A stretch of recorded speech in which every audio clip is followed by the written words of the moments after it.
been a long time since I made a video, but I thought I could not pass up the opportunity to start one today. I am here in Polygon Bikes. I'm in the factory. I've been wanting to come here for the last 4 years, and I'm finally here in Indonesia in the factory.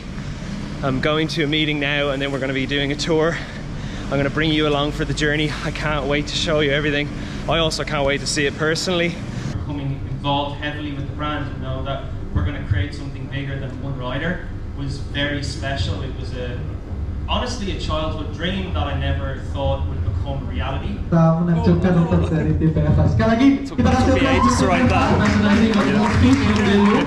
wow, a bit warm.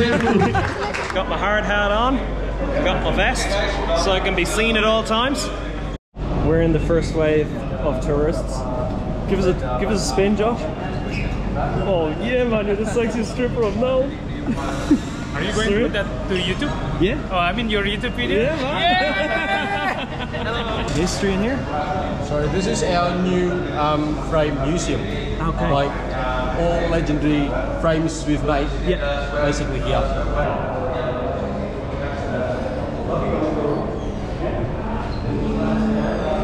This is the And promo. Polygon's first full sauce. I actually I helped the release video for this. Yeah. This is the welding assembly line. This is the raw material we need for making our bikes. Wow. So they will be pressed, they will be shaped, they will be formed before we take them to the welding line. Yes. And then they will be welded into a single frame. If you can't tell, I'm really excited. This is insane. This room is about at least 100 meters long, and it's just full of tubes, different diameters, thicknesses, and it's mad. Yeah. Wait, I'm recording it. So to get from this tubes over here to that one over there, yeah, it takes around 50 seconds. 50 seconds. That's crazy. To shorten our assembly line. Yeah, that is. So we can produce more bikes in a shorter time. Zandy, that's pretty impressive. we spend a lot of money to Yeah, but in the end, in the long run, it's, yeah. But it's a long run. It's a good investment. Yes. Yeah, basically because the demand is always increasing. So so we try to cope with it. He takes out certain tubes that he's going to need, and then they go over to that room that I've just showed you where they press them into a shape. I'm going to try to get a bit closer.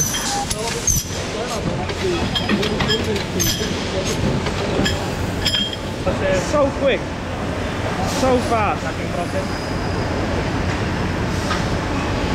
Insane.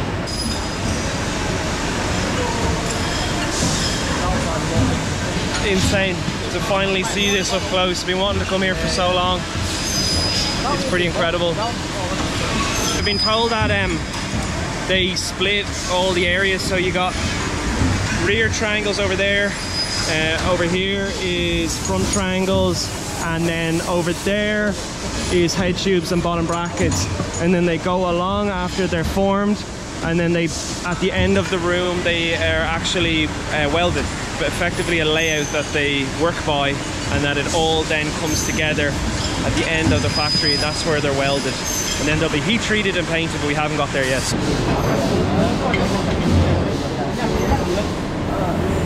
We only brought the pipe with the round tip, right? Yeah. And in this area we also form it. But we buy two kind of pipe. So the first one is easily the round and the long one. Yeah. And the second one, if the pipe is, if you need the aggressive one, you might need the hydroform tube. Okay. But the hydroform tube, at the moment, we cannot make it here. Okay. We only made the mechanical hydroform at the moment. So this one is kind of the process. Okay. And these are chain stays? Yes. Yes. Exactly. Okay. So, I'm no expert, but I'm pretty sure he's drilling bottle cage holes in the down tube. So, to me, this looks like, I think this is a Siskiyou down tube. My favorite trail bike. This is the down tube, and I'm seeing it in person getting made. This is absolutely crazy. It's so surreal. We've got 3 lines of welding. It's regular bike, e-bike, and trail bike. And it's insane. There's all these separate welding booths, all hand welded. Everything is so well organized here. Everyone knows their job, and they just get to it. So these bikes are just getting tacked together. Boxes arrive with all the different parts of the front triangle, and he's just tacking them together, and then he hands them off to somebody else, and then they're going to actually do the full weld. The others will continue the full weld. So the will do the rest of the welding over there.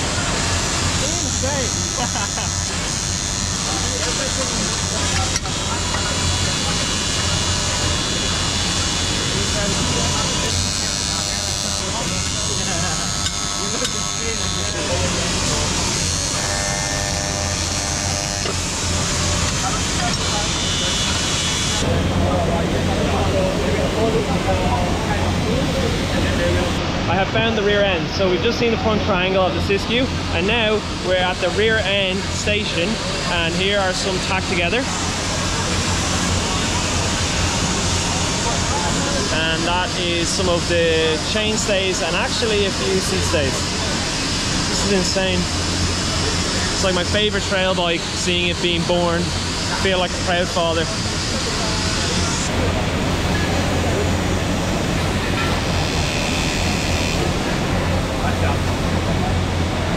So I've been brought over to the far side of the factory now. For the lower end bikes, they're actually robotically welded. So all the higher end bikes are all hand welded. And I'm going to show you the rooms. I was looking at the arc, the welding arc. You shouldn't do that. So I'm going to show you through video.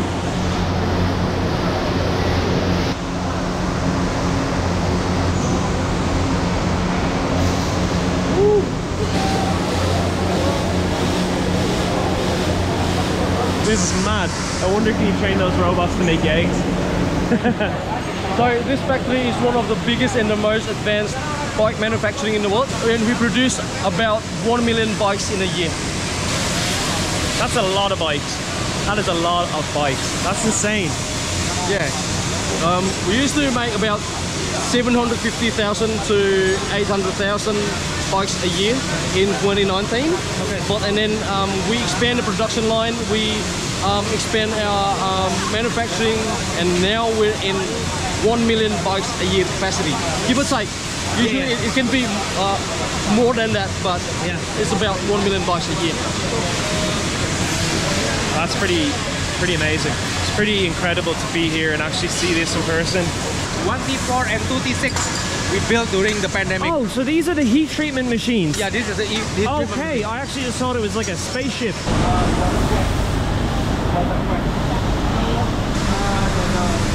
That's a T4 oven. We've been told that the frames go into that first and they actually soften. But I'm going to get Zendi to explain this to you now, because I realise I don't actually know what I'm talking about. Can you explain to the audience at home what T4 and T6 treatments are? It's aging, so artificial aging machine. The aluminum tubes coming in, it's basically the structure of the molecular structure is it's a very weak and very soft. You cure it and you age it, so it's becoming more stiffer. Wow. So basically that's the process, like a T4 and T6. So they're basically like you bake a cake. Like basically that's the most easiest way. Like first it comes is like a very soft. And the T4 unifies the whole build, so it changes as it's welded. Yeah. And you go in there and it unifies it like throughout. So the weld and the frame are now the same level of strength. Yeah. And then it goes to the T6. Yep. To make it more final. Yeah. Stiffer. T4 and then you align it. Yeah. Align it and go to T6 and then it's firm. Wow. Yeah. Ooh. One last question. Yeah. How hot is it in these machines? It depends on the frame. Like a different recipe between hardtail and the full suspension. Sometimes it's like a secret recipe. Oh, okay. So it can actually, because that makes sense. So it varies depending on the thickness of the frame. Exactly. Yeah. How you quench the frame is also critical. Like if you quench it, like you drive the frame. If you drive it in the wrong direction, it will deform badly. Wait, so there's They go in. There's a water inside. Yeah, or, yeah. Oh, yeah. I didn't know that. Did you know that? So it's like it's going for a hot bath. Yeah. Oh well. You don't know this back home, but I love a nice bath, you know, after a hard ride on the bike. So I'm actually probably like one of these frames, just waiting for a little hot dip. So the frame is not in the water inside. So water is waiting for the frame in the bottom. Oh. So you bake, Yeah. and then you quench. Getting there. Oh, I've watched this, you know, like a medieval movie when they make a sword and then they put it in. Yes, exactly. Oh man! All right. It's when like blacksmiths make a sword or an axe and then they like put it in the water and it goes, and that's the frame. So this is the new Colossus bike we've been riding all year. This is the final production frame in raw. Never seen it in raw. All of ours came painted. We had, I think, 3 or 4 different prototypes, and this is it.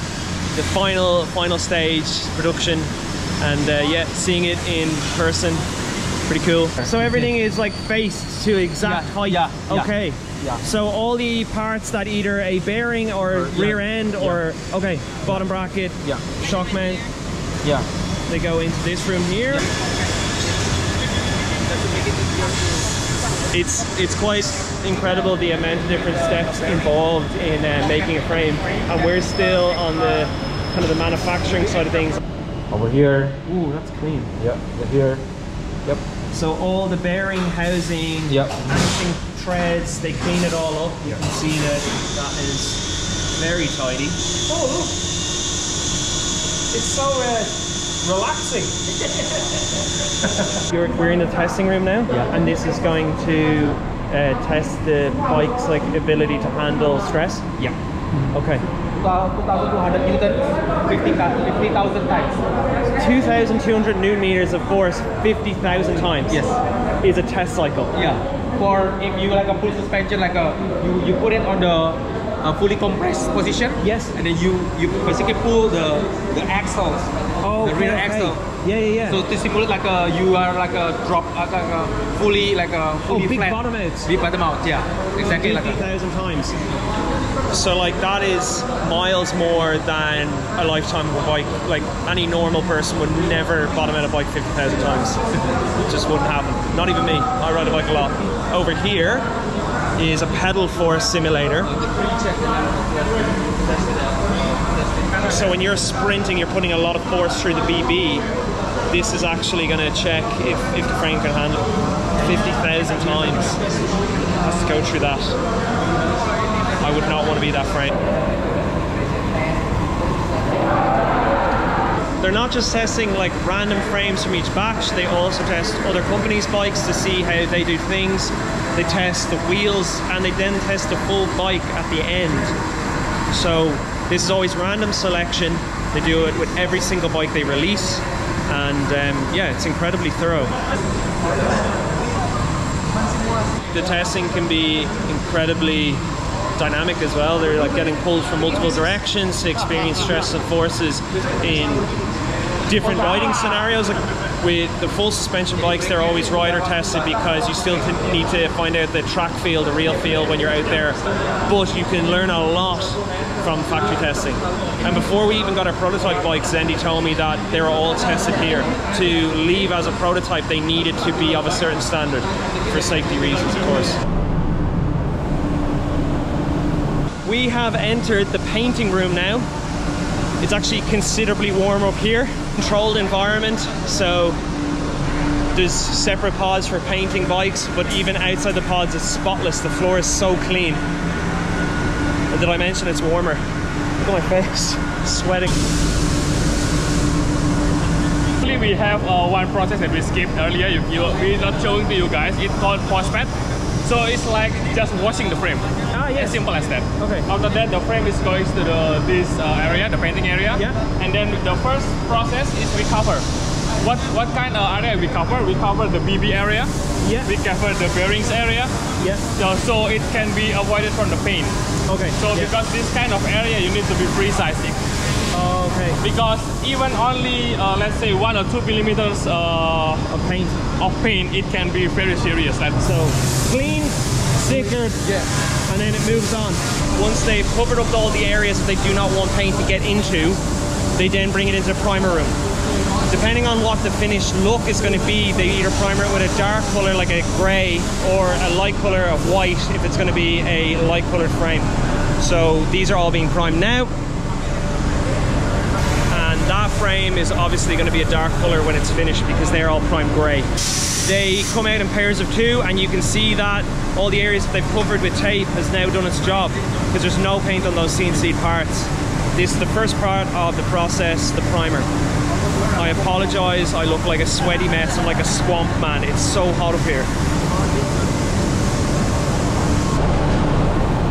So I've been told that it's actually on a chemical level that the paint bonds to the frames electromagnetically. So they're matched effectively, which makes sure for like better adhesion and longer lasting frame and paint jobs. Outside the factory is full-blown rice fields, and there's people working in them, and it's the same. But it's definitely cooler outside. Also, you can't smell through YouTube. It reminds me when I was younger, I used to spray paint my own bikes, and you can like smell the thinners in the air, and it brings me back to all my failed attempts at spraying a bike well. That's automated warehouse system. So Yes. ISRS. I mean, this is the warehouse. So basically, we store some the bulk quantity parts. Yes. Over there. Yep. And then this is basically the transition area before it goes to assembly. Everything's picked Yeah. from here, Yeah. put here, so that it's ready for these new frames? Yes. Okay. So there's a reason for everything. Yeah. Everything in the factory has Yes. its place. Yes. Okay. Basically, in every day or in the afternoon, the guy will have a pickup checklist, something like that. And yeah. so the computer basically pick up all the goods that for next 24 hours. So it's always 24 hours ahead Yeah. of what it needs to be here, Yeah, yeah. and then that goes into the Yep. assembly room. Yes. And the bikes are put Yeah. together. They store it automatically in the correct address, and then pick up in the correct address. So basically, amazing. every shelf is have its own address. So that's dropping one off. It's collecting it now, and it knows exactly where it needs to bring it.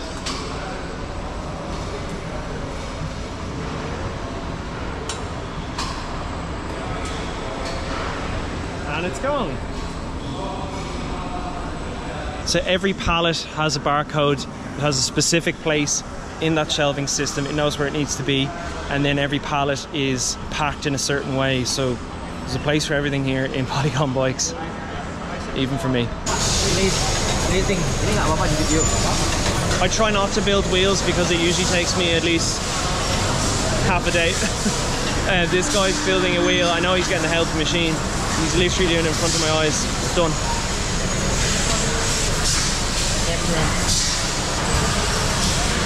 Okay. So that hub came pre-laced with spokes. Wow. So cool. So the nipple is inside the machine basically. Yes. Okay. And the guy behind is lacing up the hub with all the spokes, and he hands it to him, and then he goes and does this with some thing. This okay, we go this way. That's not okay. This is okay. Okay. Okay, and not good. Once it's like fully laced in this machine, it can go either one way or the other, just like your baggage when you're going through security. That wheel is okay, but if it goes to the NG, which is no good pile, the mechanic actually has to manually check it to see what the problem is. We are in the assembly room now. Siskiyou T-bikes being assembled. These have all got the brake lines and gear cables and dropper cables put into them. And then there you go over here to get the forks put in. What else we got here? Forks, rear brakes on now, rear shock. Oh, and you got your stem as well. Look at that, headset being pressed in. Cool, it's got a machine for that. I usually just use like a hammer and a bit of wood. Frame comes out, badge goes on, greasing the inside of the frame. And then there's the head cup, head tube cup, bottom of it. Pressed in, marked. so that it's known as done. Comes out, checks if it's all good. Crank's being put on. Derailleur, chain and derailleur. Handlebars, brakes. It's like the evolution of a bike here. It's insane. All the little bits, everyone puts on their own part, then it's on to the next person, and so on and so forth. Really efficient, really fast. Already at the wheels. This is absolutely mad. Just putting on a disc over there and probably cassette for rear wheel. He's already checking the gears. Putting on the dropper post onto the bars. We are getting close to a finished bike here. Look at that. Okay, so that's the finished bike. Okay, that's the finished bike, and now we're already now into packaging. So they make sure the bike's working, it's fully built, and now it's actually going to be protected with, we got cardboard, we got various things, so everything's cable tied so it can't move, and then they start to dismantle it because it's going to be boxed. So you go straight from a frame being like raw ready to painted, decaled, heat treated, the works, and then fully built, and then actually partially dismantled so it can fit in a bike box. Zendy, this is an impressive setup. Zendy's head of bikes, head of all bikes, so this is like, he's the big boss. That barcode there, Zendy has informed me that that barcode has the front end and the back end completely traceable to who painted it, who made it in the factory, and then also where it's going. And then if there's any problems or warranty claims or anything that arises, they'll know what they need to do. It's really, really smart. When you get your Polygon bikes, these are the boxes they come in, and that's the process it takes for them to get to that point. Oh, one sec. And up there, I don't know if you can see, I'll crop it later, but their daily target for today is 1,000. They've actually done 43, so they've got 957 bikes left to fully assemble and box. They hit about 15,000 bikes a week. 15,000 bikes a week. All right, so the Royal Assembly, we've got super duper high-end road bikes here. Get one of these. Ooh, we got the new Colossus bike over here. This is part of the Royal Assembly. One person per bike. There is a lot higher attention to detail in here.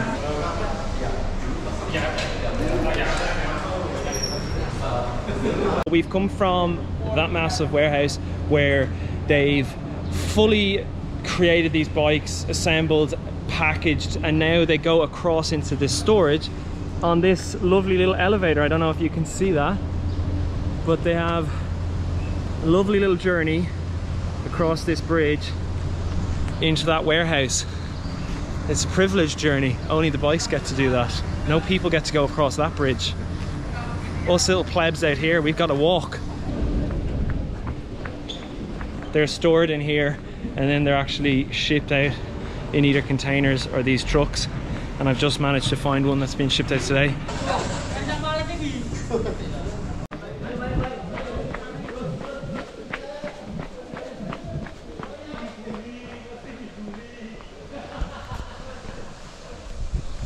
So Zendy was telling me that all these bikes, the capacity is about 100,000, 110,000 bikes storage at one time. They have about a 30-day cycle, so all these bikes that you see now will actually be gone and already replaced in 30 days, which is an insane turnaround. Okay, so there you have it. That's the Polygon factory visit. I'm sorry I didn't do a proper outro at the time. I was whisked off, we had things to do. I hope you enjoyed it. I had an absolute blast on a personal level, getting to see all behind the scenes. I hope it gave you a comprehensive look at what it takes to create a frame from scratch. Hope you enjoyed it. I will be making a lot more YouTube content this year, you have my word. And yeah, I hope you enjoyed the first video of the year. Cheers.